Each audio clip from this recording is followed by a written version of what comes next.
Hello, thanks for joining me today.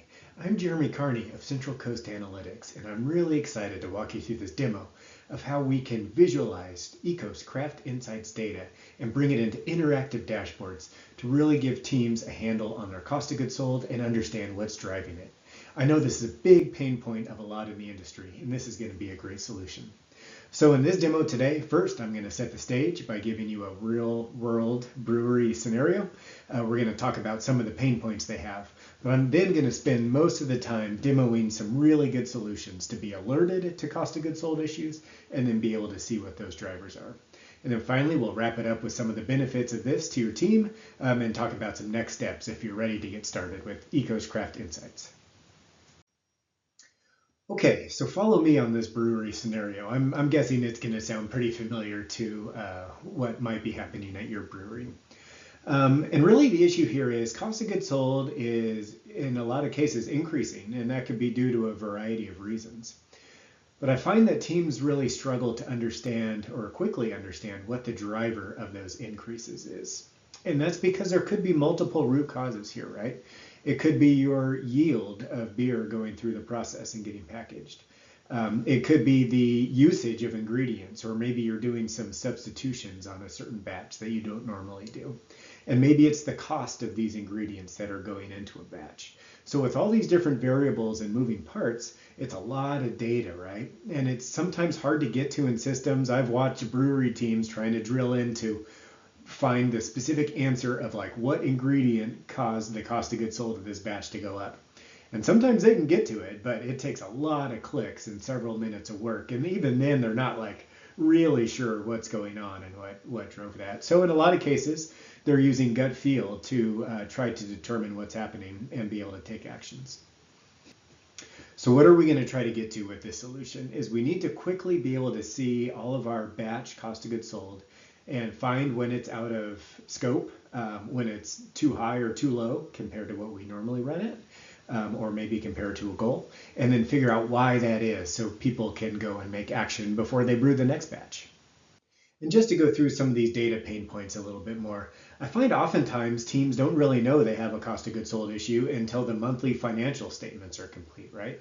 And then maybe they hear from the finance team, uh-oh, cost of goods sold was up, margin was down, and they ask the brewery ops team, what happened and what are you going to do about it? And then it's like, oh no, there's all this data we have to try to analyze.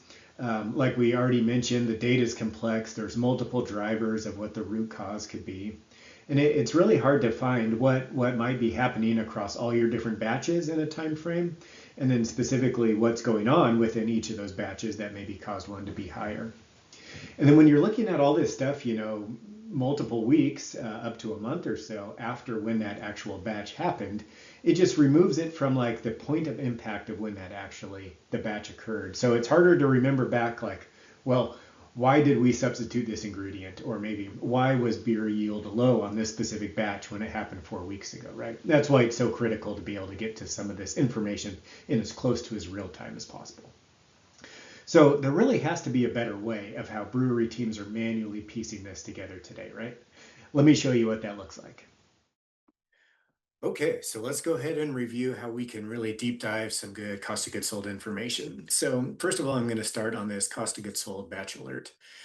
So I go ahead and click there, and let me tell you how this one's set up, and then we'll dive into it some more. Um, what this one's set to do right now with this brewery's specific defaults is it's comparing the cost of goods sold over the last three batches. It's comparing that to the 20 prior to that, right? Um, Now, what it's doing a few different things is if you've seen some of my other videos, you probably know that blue usually means something good is happening. So how to read this would be the cost of goods sold over the last three is about 50 bucks. The average over the prior 20 was about $67. So we're getting savings of about 27% on this one. So that's telling a really good story, right? Where we're down over our 2020 batch average. And you can definitely pick that up in this trend chart, which is just starting with the most recent batch and then going back now to 23 different batches. And we're highlighting that the three that we're showing in this blue bar are kind of these big dark gray. And then it goes back over the previous 20. So in this case, I happen to know in this example of this demo data we're working with, they did a recipe change. about this time frame. And we can certainly see that it was pretty consistent and even going up a little bit before that recipe change. And then it's been consistently in this low 40s range ever since then. So that's telling a really good story, right? And actually, a lot of the beers for this brewery are telling a good story, where cost of goods sold have generally been going down over their recent batches. But we do have this brand right here, which is one of their lower cost of goods sold brands in general. But over the last three, it's been going up over the average. And really, the last one we did was in pretty good shape. So it's maybe these two that we want to dive into a little bit more. The idea behind this dashboard is each day it could be emailed out to your brewery team, right? So they look at it and they can really quickly be able to see visually, do we have a problem going on that we need to dive into more? Or is everything on track? We don't need to worry about it. Let's go and keep brewing because everything's looking good. Okay, but let's say we want now to find some of the more root cause or drivers of this specific brand of why that cost of goods sold kind of spiked up for a few of these batches. Okay, so I'm going to go now into this cost of goods sold analysis, and that's going to come up. And I already have this brand loaded in there, but you could look at any of the different brands that you'd be interested in. We have a few different ways that we can show this. First of all, we're looking at the last 6 months in this case. And then we're going to be able to break cost of goods sold down three different ways. One is showing total cost of goods sold per barrel. This is all in a per barrel measurement, just to kind of normalize if you're brewing different batch sizes. And then we can isolate what amount of the cost of goods sold is just due to ingredients, whether that's ingredient usage or the cost of ingredients. And then what amount of it is due to the actual loss of beer, your yield basically from when you started brewing to when you finished.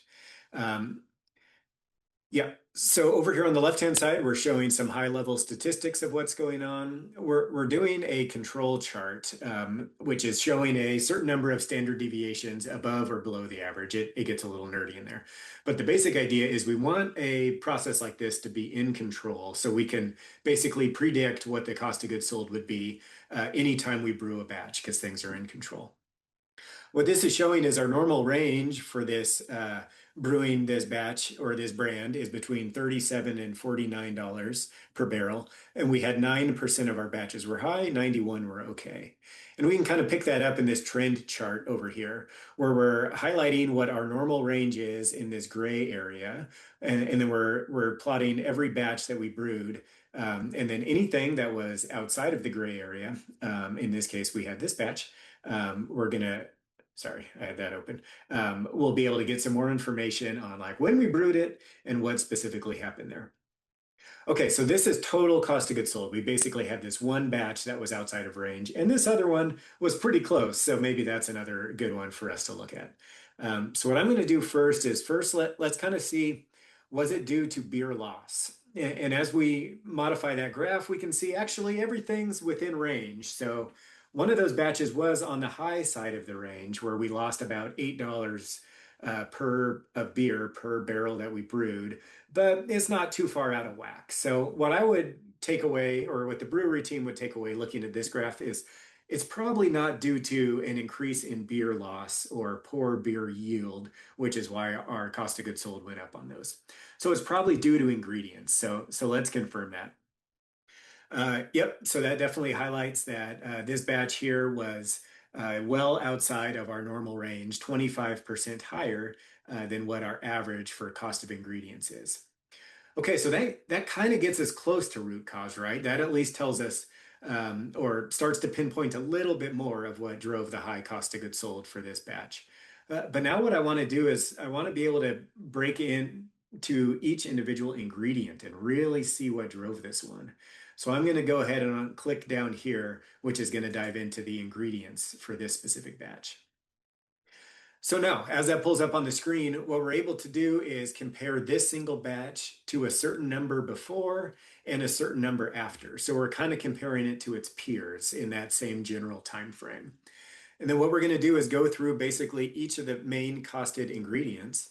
And anything that's in orange or red, like this one, means that we used more in this specific batch than we normally do. So we can see there we used about $3 or $4 more per barrel of this first malt and malt product than we normally do on a batch. So that's good, right? That's starting to help us pinpoint a little bit down a little bit lower of what happened specifically with this batch. And now down at the bottom, we can even get that more detailed here. I'll just click on this so it highlights.